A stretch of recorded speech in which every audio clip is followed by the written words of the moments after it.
آپ حضرات بخوبی اس بات سے واقف ہیں کہ قربانی کا آج کا یہ تیسرا دن ہے اور آخری دن بھی ہے۔ گزشتہ جمعہ میں حضرت ابراہیم علی نبینا علیہ الصلوۃ والتسلیم کے حوالے سے بیان ہوا تھا، اور چونکہ حضرت اسماعیل علیہ السلام کی قربانی اللہ نے کس طور پر قبول فرمائی اور کس طور پر جنتی دمبا لایا گیا، ان تمام چیزوں کا تذکرہ اس بنیاد پر چھوڑ دیا گیا تھا کہ عید الاضحیٰ کے دن جو کہ نماز کا دن ہوتا ہے اس دن اس کی تفصیل بیان ہوگی، مگر چونکہ معاملات اچانک بگڑ گئے اور یہ تمام تقریریں ہو نہیں پائیں، انشاءاللہ آج اس کی تکمیل ہوگی۔ حضرت ابراہیم علی نبینا علیہ الصلوۃ والتسلیم کے حوالے سے میں نے اس بات کا بھی تذکرہ کیا تھا کہ آپ کی جو بیوی حضرت سارہ رضی اللہ تعالی عنہا تھی، ان کے پاس کوئی اولاد نہیں تھی، مگر جب بادشاہ نے آپ کو روکا اور اس نے ہاتھ بڑھایا آپ کی جانب اور وہ ناکام رہا، تو اسی خوشی میں اس نے اپنی کنیز کو حضرت سارہ کو دے دیا تھا، اور حضرت سارہ رضی اللہ عنہا نے حضرت ابراہیم علیہ السلام کو دے دیا تھا، جو کہ بعد میں آپ سے نکاح ہوا اور انہی سے حضرت اسماعیل علیہ السلام پیدا ہوئے۔ مگر اس پیدائش کا پس منظر کیا ہے، اس پیدائش کے پیچھے کا راز کیا ہے، کس اعتبار سے حضرت اسماعیل علیہ السلام کی پیدائش ہوئی، اس کو سمجھنے کی ضرورت ہے۔ حضرت ابراہیم علیہ السلام ضعیف العمری کو پہنچ چکے تھے، بڑھاپے کی حد کو پہنچ چکے تھے، آپ کے پاس کوئی اولاد نہیں ہوئی۔ تب آپ نے اللہ کی بارگاہ میں دعا کیا، رب ہب لی من الصالحین۔ اللہ نے اس پورے واقعے کو قرآن کے اندر بیان فرمایا ہے۔ حضرت ابراہیم علیہ السلام نے دعا کی، رب ہب لی من الصالحین، اے اللہ مجھے نیک اور صالح فرزند عطا فرما، مجھے نیک اور صالح اولاد عطا فرما۔ حضرت ابراہیم علیہ السلام چونکہ اللہ کے پیغمبر تھے، اللہ نبیوں کی دعاؤں کو رد نہیں فرمایا کرتا ہے، اللہ رب العزت نے آپ کی دعا کو قبول فرمایا، اور ادھر حضرت ابراہیم علیہ السلام نے دعا فرمائی، ادھر اللہ رب العزت نے ابراہیم علیہ السلام کو بشارت سنا دی۔ اللہ نے اس بات کا بھی تذکرہ قرآن کے اندر فرمایا، فَبَشَّرْنَاهُ بِغُلَامٍ حَلِيمٍ۔ جب ابراہیم علیہ السلام نے اللہ کی بارگاہ میں دعا کیا، اے الہ العالمین مجھے نیک اور صالح اولاد عطا فرما دے، تو اللہ رب العزت نے ندا فرمائی، اے ابراہیم ہم نے تجھے ایک نیک اور صالح اولاد کی بشارت سنا دی۔ یہ انبیاء کی دعاؤں کا نتیجہ ہوتا ہے، ادھر ہاتھ اٹھتے ہیں، ادھر دعا باب اجابت سے ٹکراتی ہوئی نظر آتی ہے۔ آپ ضعیف العمری کو پہنچ چکے تھے، اللہ نے آپ کی دعا کو قبول فرما لیا، اور حضرت حاجرہ رضی اللہ تعالی عنہا سے حضرت اسماعیل علیہ السلام کی پیدائش ہوئی۔ میں نے اس بات کا بھی تذکرہ کیا تھا کہ حضرت ابراہیم علیہ السلام کی زندگی میں جہاں پر آپ کی جان کی قربانی کا تذکرہ ملتا ہے، آپ نارے نمرود میں جس طریقے سے آپ کو ڈالا گیا اور اللہ کے حکم کے سامنے آپ ثابت قدم رہے، وہیں پر آپ کی زندگی میں اولاد کی قربانی کا بھی تذکرہ ملتا ہے، اور اسی قربانی کی دراصل یاد ہے جسے ہم اور آپ پورا کرتے ہیں۔ اب اس قربانی کا پس منظر کیا ہے، اس کو ملاحظہ فرمائیں۔ بڑھاپے کے عالم میں حضرت اسماعیل علیہ السلام کی پیدائش ہوئی، اس کے بعد اللہ نے آپ کو آزمانا چاہا، اللہ نے حضرت اسماعیل علیہ السلام کی قربانی طرف فرما لی۔ آپ اندازہ فرمائیں، ضعیف العمری کے وقت ایک بچہ پیدا ہو اور اس کے بعد رب آزمانا چاہے، قربانی لینا چاہے، ایک انسان کہاں تک ثابت قدم رہ سکتا ہے؟ اللہ کے خلیل حضرت ابراہیم علیہ السلام کی زندگی سے اس بات کا پیغام ملتا ہے۔ اب حضرت ابراہیم علیہ السلام سے اللہ نے قربانی طلب کر دی۔ مورخین بیان فرماتے ہیں 3 دن تک مسلسل خواب آتے رہے، 7ویں ذی الحجہ کے بعد سے یہ خواب آنا شروع ہو گیا تھا۔ 7ویں ذی الحجہ کا دن گزار کر جب حضرت ابراہیم علیہ السلام رات میں سوئے تو خواب یہی آیا کہ اللہ نے آپ کے بیٹے کی قربانی طلب کی ہے۔ چونکہ یہ پہلے دن کا خواب تھا، حضرت ابراہیم علیہ السلام تھوڑا متفکر ہوئے، سوچ بچار کرنے لگے، اور جب 8ویں ذی الحجہ کو آپ سو کر اٹھے تو آپ غور و فکر کرنے لگے اس خواب کی حقیقت کیا ہے، آخر کیا ماجرا ہے، سوچ اور بچار کرنے لگے۔ 8ویں ذی الحجہ کو یوم ترویہ اسی لیے کہا جاتا ہے کہ حضرت ابراہیم تو 8ویں ذی الحجہ کو آپ نے سوچ اور وچار کیا تھا، اس دن آپ نے غور و فکر کیا تھا کہ اس خواب کی حقیقت کیا ہے۔ اسی بنیاد پر اس دن کو یوم ترویہ کہا جاتا ہے۔ ترویہ کے معنی عربی زبان میں غور اور فکر کرنے کے ہوتے ہیں، سوچ وچار کرنے کے ہوتے ہیں، اسی لیے اس دن کو یوم ترویہ کہا جاتا ہے۔ اب پھر حضرت ابراہیم علیہ السلام رات میں سوئے، 8ویں ذی الحجہ کا دن گزار کر رات میں آپ سوئے، پھر رات میں وہی خواب آیا، اللہ نے آپ کے بیٹے کی قربانی طلب کی ہے۔ اب جب 9ویں ذی الحجہ کو آپ بیدار ہوئے تو پھر آپ کو اس بات کا یقین ہو گیا تھا کہ واقعی یہ خواب اللہ کی جانب سے ہے، یہ من جانب اللہ ہے، اور ویسے بھی انبیاء کا خواب یہ من جانب اللہ ہوا کرتا ہے۔ اللہ کے خلیل حضرت ابراہیم علیہ السلام سمجھ جاتے ہیں کہ اس خواب کی حقیقت کیا ہے، بلا شبہ آپ سمجھ گئے کہ میرے اسی فرزند کی قربانی اللہ نے قبول فرمائی ہے اور طلب فرمائی ہے جو اللہ نے مجھے بڑھاپے کے عالم میں دیا ہے۔ یہ معرفت آپ کو کس تاریخ میں ہوئی تھی؟ 9ویں ذی الحجہ کو ہوئی تھی، اسی لیے 9ویں ذی الحجہ کو یوم عرفہ کہا جاتا ہے۔ عرفہ کے معنی عربی زبان میں پہچاننے کے ہوتے ہیں، جاننے کے ہوتے ہیں، یقین کے ہوتے ہیں، اسی لیے اس دن کو یوم عرفہ کہا گیا، اس لیے کہ حضرت ابراہیم علیہ السلام نے 9ویں ذی الحجہ کو اس بات کو جان لیا تھا اور آپ کو اس بات کی معرفت ہو گئی تھی کہ اللہ نے مجھے قربانی طلب کی ہے۔ اس کے بعد آپ پھر رات میں سوئے اور 9ویں ذی الحجہ کا دن گزار کر آپ جب رات میں سوئے تو پھر وہی خواب تھا، اللہ نے آپ کے بیٹے کی قربانی طلب کی ہے۔ اور پھر 10ویں ذی الحجہ کو جو کہ آپ نے اس کام کو انجام دیا تھا، اسی لیے اس دن کو یوم النحر کہا جاتا ہے۔ آپ نے اسی دن ذبح کا کام انجام دیا تھا، اسی لیے اس دن کو یوم النحر کہہ دیا گیا، ذبح کا دن کہہ دیا گیا۔ ان تاریخوں کو آپ حضرات اپنے ذہن و دماغ میں ضرور رکھا کریں۔ 8ویں ذی الحجہ کو یوم ترویہ کہا جاتا ہے، 9ویں ذی الحجہ کو یوم عرفہ کہا جاتا ہے، 10ویں ذی الحجہ کو یوم النحر کہا جاتا ہے۔ اور کس بنیاد پر کہا جاتا ہے اس کو بھی میں نے آپ کے سامنے پیش کر دیا ہے، تو اس تاریخ کا پس منظر بھی آپ اپنے ذہن و دماغ میں رکھیں تاکہ یہ پتہ ہو کہ یوم ترویہ کو یوم ترویہ کیوں کہا گیا، یوم النحر کو یوم النحر کیوں کہا گیا، یوم عرفہ کو یوم عرفہ کیوں کہا گیا۔ تو اس کے پیچھے کا راز یہی ہے، اس کے پیچھے کا پس منظر یہی ہے۔ اب حضرت ابراہیم علیہ السلام کے پاس جب 3 دن تک مسلسل وہی خواب آیا تو آپ کو یقین ہو گیا، اور آپ حضرت اسماعیل علیہ السلام کو تیار کر کے گھر سے روانہ ہوئے۔ آپ حضرت اسماعیل علیہ السلام کو ساتھ لیتے ہیں، گھر سے اجازت طلب کرتے ہیں اور مینا کی طرف چل پڑتے ہیں۔ جب آپ مینا کی وادی کی طرف پہنچے تو وہاں پر شیطان آپ کو ملا، وہ شیطان جو انسانوں کا کھلا ہوا دشمن ہے، جس کے بارے میں رب قدیر نے قرآن کے اندر ارشاد فرمایا، ان الشیطان للانسان عدو مبین، بے شک شیطان انسانوں کا کھلا ہوا دشمن ہے۔ آپ اندازہ فرمائیں حضرت ابراہیم علیہ السلام جو کہ اللہ کے پیغمبر تھے، ان پر شیطان نے اپنا وار کرنا چاہا۔ ہم اور آپ تو انسان ہیں، ہم اور آپ پر کتنا وار کرتا ہوگا، ہم اور آپ خود اس بات کو سمجھ سکتے ہیں۔ یہی وجہ ہے آج ہم جو نماز کی ادائیگی نہیں کر پاتے ہیں، یہ شیطان کا دراصل ہے، اور شیطان اس میں کامیاب ہوتا ہوا نظر آ رہا ہے، اور ہم شیطان کو خوش کرتے ہوئے نظر آ رہے ہیں۔ حضرت ابراہیم علیہ السلام کی اگر ہم سنت پر عمل کر رہے ہیں، ان کی یاد کو تازہ کر رہے ہیں، تو بلا شبہ ان کی زندگی سے یہ درس لیجئے کہ شیطان نے بھی آپ کے اوپر وار کرنا چاہا تھا، مگر آپ نے اس کو کس طریقے سے آپ کو پیچھے ڈال دیا تھا اور اس کے وار کو ناتمام کر دیا تھا اور اس کو ناخوش کر دیا تھا۔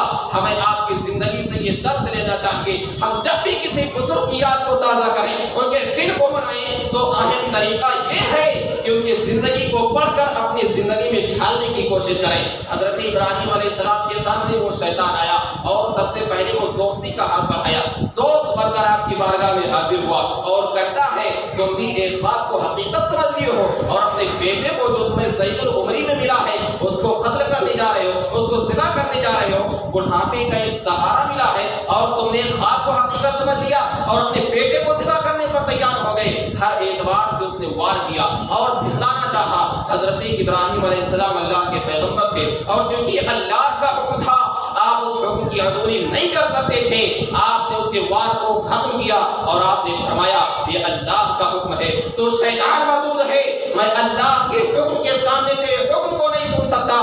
حضرات اب شیطان یہاں سے مایوس ہو جاتا ہے، اسماعیل علیہ السلام کی بارگاہ میں جاتا ہے، انہیں بھی پھسلانا چاہا اور ہر اعتبار سے اس قربانی سے ناراضگی کا اظہار کروانا چاہا کہ کسی بھی اعتبار سے یہ بھی رک جائیں حضرات، مگر ابراہیم علیہ السلام یہ اللہ کے پیغمبر تھے، گرچہ اس وقت آپ کی عمر 13 سال تھی، مگر چونکہ اللہ نے آپ کے اندر وہ عقل و دانش عطا فرما دی تھی کہ آپ نے بھی اللہ کے سامنے اپنے سر کو جھکا دیا تھا۔ اس کی پوری تفسیر قرآن کے اندر موجود ہے حضرات۔ اب شیطان ہر جگہ سے مایوس ہوا تو پھر وہ شیطان تھا، ہر چیز کی شکل وہ اختیار کر سکتا ہے سوائے حضور علیہ السلام کے۔ اب اس نے کیا کیا کہ جس راستے پر حضرت ابراہیم علیہ السلام تشریف لے جا رہے تھے، اسی راستے میں ایک بہت بڑا جسم بن کر کے، بھاری بھرکم جسم بن کر کے وہ راستے پر کھڑا ہو گیا اور پورا راستہ اس نے بند کر دیا۔ حضرت ابراہیم علیہ السلام کے ساتھ ایک فرشتہ تھا، اس فرشتہ نے حکم دیا کہ کنکری اٹھائیے آپ، اور اٹھانے کے بعد اس شیطان کو ماریے۔ حضرت ابراہیم علیہ السلام نے وہاں سے 7 کنکریاں اٹھائی اور اٹھانے کے بعد اس شیطان کو مارا۔ جب آپ نے اس شیطان کو اس کنکری سے مارا تو شیطان وہاں سے ہٹ گیا۔ تھوڑی دور پر آپ بڑھے، پھر وہ شیطان آ کر راستے میں کھڑا ہو گیا۔ پھر فرشتے نے حکم دیا، حضرت ابراہیم علیہ السلام پھر کنکری اٹھاتے ہیں اور اٹھانے کے بعد اس شیطان پر وار کرتے ہیں اور شیطان راستے سے ہٹ جایا کرتا ہے۔ پھر تھوڑی دور آگے بڑھے، پھر شیطان آپ کے راستے میں کھڑا ہو گیا۔ پھر حکم ہوا، آپ نے کنکری اٹھائی اور اس شیطان کو مارا آپ نے۔ آج حجاج کرام حج کرنے جاتے ہیں، آج جو کنکری مارنے کا عمل ہے وہ اسی بنیاد پر نہیں ہے کہ ایسے ہی کیا جا رہا ہے۔ حضرت ابراہیم علیہ السلام نے درخت شیطان کو مارا تھا اور اس کی ناراضگی کرنی چاہی تھی آپ نے، اور اس کو اپنے سامنے سے مایوس کرنا چاہا تھا، اور شیطان کو راستے سے ہٹانے کے لیے جب آپ قربانی پیش کرنے جا رہے تھے تو آپ نے کنکری اٹھا کر شیطان کو مارا تھا۔ اللہ نے آپ کی اس یاد کو ہمیشہ کے لیے برقرار رکھا۔ آج حاجیوں کے لیے ضروری ہے کہ جو بھی حاجی حج کرنے کے لیے جائے ضرور وہاں پر کنکری مارے۔ تکمیل حج کے لیے ایک عجیب ایک اہم عمل ہے حضرات، آپ اندازہ فرما سکتے ہیں اللہ کے خلیل ابراہیم علیہ السلام کی اس یاد کو اللہ نے ہمیشہ کے لیے باقی رکھا۔ اللہ کے جو بندے ہوتے ہیں یا بندیاں ہوتی ہیں ان کے کام کو اللہ عظیم نشانیوں سے تعبیر فرما دیتا ہے۔ آپ صفا اور مروہ کو دیکھ لیجئے کیوں صحیح کی جاتی ہے۔ حضرت ہاجرہ نے دوڑ لگایا تھا، صفا اور مروہ کے بارے میں اللہ نے فرمایا کہ اللہ کی نشانیوں میں سے ہے، ان الصفا والمروہ من شعائر اللہ، صفا اور مروہ اللہ کی نشانیوں میں سے ایک ہے۔ اندازہ فرمائیں حضرت ہاجرہ کی دوڑ کو، آج تو پیاس کی ضرورت نہیں ہے، آج تو پانی کی کمی نہیں ہے، پانی بہت زیادہ موجود ہے، پھر دوڑ کیوں لگایا جاتا ہے؟ صرف اسی بنیاد پر کہ وہاں پر اللہ کے ایک بندی نے دوڑ لگایا تھا اور سنت کو یاد کیا جاتا ہے۔ حضرت ابراہیم علیہ السلام نے اس وقت کنکری کیوں مارا تھا؟ شیطان موجود تھا، اس نے آپ کو روکنا چاہا تھا۔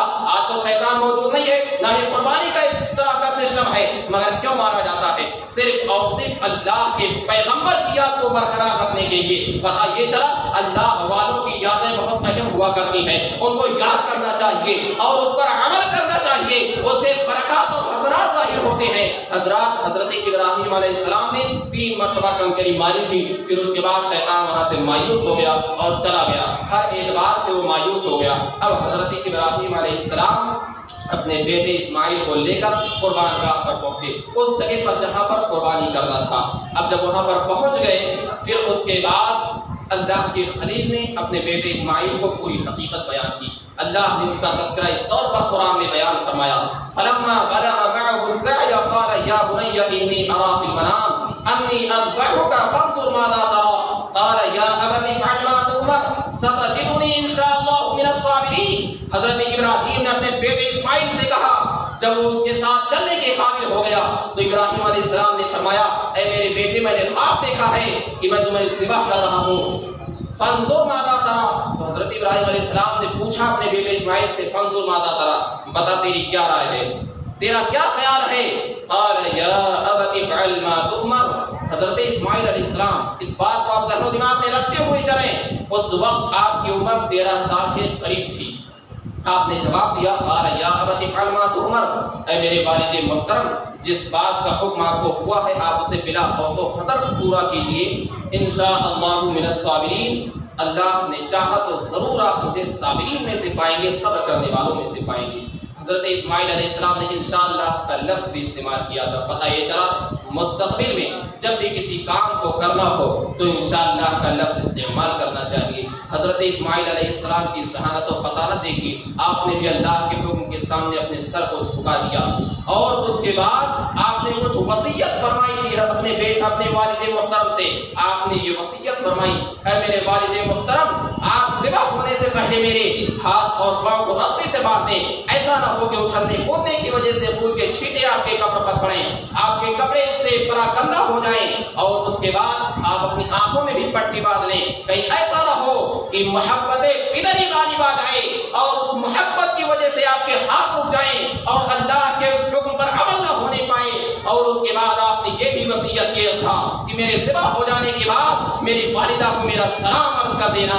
حضرات، اس کے بعد باپ اور بیٹے دونوں راضی ہو گئے، اور اس کے بعد اللہ نے اس کا تذکرہ اس طور پر بیان فرمایا، فلما اسلم وتلہ للجبین ونادیناہ ای یا ابراہیم۔ جب باپ اور بیٹے دونوں راضی ہو گئے تو باپ نے بیٹے کو زمین پر پیشانی کے پر لٹا دیا، اور چونکہ حضرت اسماعیل علیہ السلام حضرت ابراہیم علیہ السلام کی وصیت کے مطابق اپنی آنکھوں میں پٹی باندھ چکے تھے، اور اس کے بعد جب آپ نے چھری چلانی چاہی تو چھری نہیں چلی، اور اس کے فوراً بعد اللہ رب العزت نے جبریل امین کو حکم دیا، وہ جنت جاتے ہیں اور جانے کے بعد ایک دمبا لاتے ہیں، اور لانے کے بعد اسماعیل علیہ السلام کی جگہ پر سلا دیتے ہیں۔ اس کے بعد حضرت ابراہیم علیہ السلام نے چھری چلائی، چھری چل گئی، دمبا ذبح ہو گیا۔ اس کے بعد رب کی جانب سے اعلان آیا، وَنَادَيْنَاهُ يَا إِبْرَاهِيمُ، اے ابراہیم، ہم نے تمہیں اس کام کے لیے آزمانا چاہا تھا، اس قربانی کے طور پر آزمانا چاہا تھا۔ قد صدقت الرؤيا إنا كذلك نجزي المحسنين، اور تو نے اس خواب کو سچا کر دکھایا، تم اس خواب پر کھڑے اتر گئے۔ وفديناه بذبح عظيم، ہم نے اس کا فدیہ ذبح عظیم سے کر دیا۔ وتركنا عليه في الآخرين، ہم نے اس کو بعد والوں کے لیے برقرار رکھا۔ اللہ رب العزت آپ کی نیت کو دیکھنا چاہ رہا تھا، آپ کو آزمانا چاہ رہا تھا۔ بلا شبہ آپ بھی اس میں کامیاب ہوئے، اسماعیل علیہ السلام بھی کامیاب ہوئے، دونوں لوگ اس بات پر متفق ہو گئے تھے، راضی ہو گئے تھے کہ ہمیں اللہ کے سامنے سر کو جھکا دینا ہے۔ حضرت ابراہیم علیہ السلام اس طور پر راضی ہوئے کہ میں اپنے بیٹے کو راہ خدا میں قربان کروں گا، اسماعیل علیہ السلام اس طور پر راضی ہوئے کہ میں ذبح ہو جاؤں گا اللہ کی راہ میں۔ آپ اندازہ فرمائیں، حضرت اسماعیل علیہ السلام اور حضرت ابراہیم علیہ السلام جن کی یاد کو ہم تازہ کرتے ہیں، جن کے دن کو مناتے ہیں، جن کے سنت پر عمل کرتے ہیں، حضرت اسماعیل علیہ السلام 13 سال کی عمر میں اللہ کے حکم کے سامنے اپنے جان کی قربانی پیش فرما رہے ہیں۔ اگر ہم ان سے سچی محبت کرتے ہیں، اور ان کے دل منانے کا صحیح طریقہ یہ ہے کہ اگر انہوں نے اللہ کی راہ میں اپنے جان کی قربانی پیش فرما دی تھی تو بلا شبہ ہم ان کے نقش قدم پر چلتے ہوئے اپنے وقت کی قربانی پیش کرتے ہوئے مسجد میں 5 وقت ضرور حاضر ہو سکتے ہیں۔ یہ عمل ہونا چاہیے۔ کیسا طریقہ ہم اپنا رہے ہیں؟ صرف قربانی کرنا یہ اہم فریضہ نہیں ہے، یہ واجب عمل نہیں ہے۔ اگر ہم صحیح طریقے سے عمل کرتے ہیں تو انہوں نے جان کی قربانی صرف 13 سال کی عمر میں پیش فرما دی تھی، ہم وقت کی قربانی ضرور پیش فرما سکتے ہیں، اور عمل کرتے ہوئے مسجدوں کو ضرور آباد کر سکتے ہیں۔ یہ تھی حضرت ابراہیم علیہ السلام کی قربانی، حضرت اسماعیل علیہ السلام کی قربانی، جس کو اللہ نے قبول فرما لیا اور اس کو ہمیشہ ہمیشہ کے لیے برقرار رکھا، جس کو آج ہم اور آپ عمل کرتے ہیں، مگر عمل صرف اس بات پر کرتے ہیں کہ قربانی کرنا ہے، جانور کو ذبح کرنا ہے، اس عمل کو ہم چھوڑ چکے ہیں جو حضرت ابراہیم علیہ السلام نے ادا کیا تھا، جو تمام پیغمبروں نے ادا کیا تھا، اور ہمارے پیغمبر صلی اللہ علیہ وسلم نے ادا کیا تھا۔ بلا شبہ قربانی کرنا حضرت ابراہیم کی بھی سنت ہے، ہمارے آقا کی بھی سنت ہے، مگر اس سنت کو، اس واجب کو ہم عمل کر رہے ہیں، اس کو پورا کر رہے ہیں، مگر یہ بھول چکے ہیں کہ ہمارے حضور علیہ السلام کا عمل یہ بھی تھا کہ وہ نماز بھی پڑھتے تھے اور روزوں کی پابندی بھی کرتے تھے، اس کے علاوہ جو بھی فرائض واجبات ہوتی تھی وہ سب کو پورا کرتے تھے۔ کیا صرف جس میں گوشت کھانے کا عمل ہے ہم اسی کو پورا کریں گے؟ جس میں اللہ کو راضی کرنے کا عمل ہے کیا ہم اس کو پورا نہیں کریں گے؟ بلا شبہ جانور ذبح کرنے میں اس میں بھی اللہ کی راضی کا سبب ہے، مگر اس سے کہیں زیادہ راضی کا سبب نماز میں حاضر ہو کر اللہ کی بارگاہ میں سجدہ کرنے کا عمل ہے، لہذا اس کو بھی پورا کیجیے۔ آخری وقت میں ایک اہم مسئلہ بھی سنتے ہوئے جائیں۔ ایک سوال یہ اکثر ہوتا ہے کہ حضرت ابراہیم علیہ السلام نے جس جانور کی قربانی پیش فرمائی تھی اس کا گوشت کہاں گیا تھا، چمڑا وغیرہ کہاں گیا تھا، اور اس دمبا جو کہ آپ حضرات بھی جانتے ہیں جنت سے لایا گیا تھا، مگر اس میں 2 روایتیں ہیں۔ ایک روایت کے مطابق وہ دمبا ایک پہاڑ سے لایا گیا تھا، اور ایک روایت کے مطابق وہ دمبا جنت سے لایا گیا تھا۔ یہ دونوں روایتیں موجود ہیں۔ اس کے علاوہ اب یہ سوال ہوتا ہے کہ وہ گوشت کہاں گیا تھا۔